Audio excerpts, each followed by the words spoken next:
In the previous video, we examined how you can learn from failures.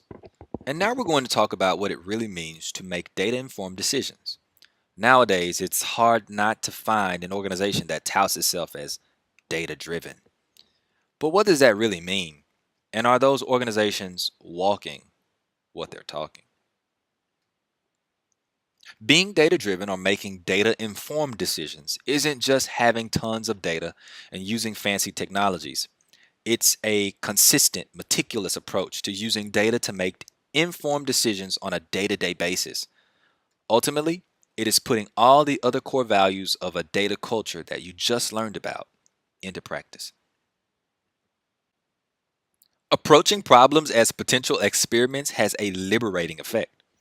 Gone are the meeting room arguments rooted in gut instinct, politics, or speculation, or even long drawn out discovery phases that might have outdated conclusions by the time they've even concluded. Organizations that make decisions with data remove personal attachments to any given idea, and they let the data guide the way. This doesn't remove people from the process, it simply gives them an objective framework within which they can combine their own knowledge and experience with what the data says. A strong data culture is a disciplined one. Former U.S. Chief Data Scientist DJ Patel advocates that teams put into place dashboards of their most relevant and critical data, meet consistently to discuss the key metrics from those dashboards, and have frequent stand-up meetings, no longer than most people are generally willing to stand, so about 30 minutes, and are aimed to ensure everyone on that team is up to speed. Some of this may be less relevant for certain organizations or departments. If key data doesn't change that quickly, you may review it less often, for example. What's important is having the necessary data available and a culture and a set of processes that reinforce using it for making decisions. In the technology industry, people used to refer to shipping a product. You'd get a CD to update your version of Windows and wouldn't do anything more with it until the next version was released years later. For the most part, that model has shifted significantly to an on-demand world where features and software are delivered incrementally and regularly by listening to users and releasing small changes accordingly. While Netflix and your local city government don't share too much in common, there are implications for public work as well.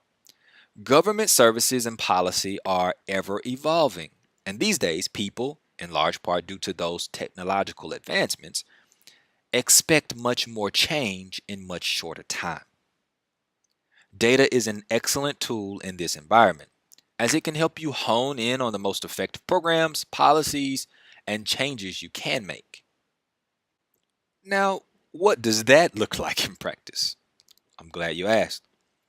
Like many American cities, Jackson, Mississippi's aging infrastructure requires expensive, significant updates with an estimated price tag between $750 million and $1 billion. Along with that, the EPA is requiring the city to fix its wastewater practices at an additional estimated cost of over $400 million. How can a city faced with such pervasive infrastructure needs create and enact a plan that adapts to changing priorities and funding levels?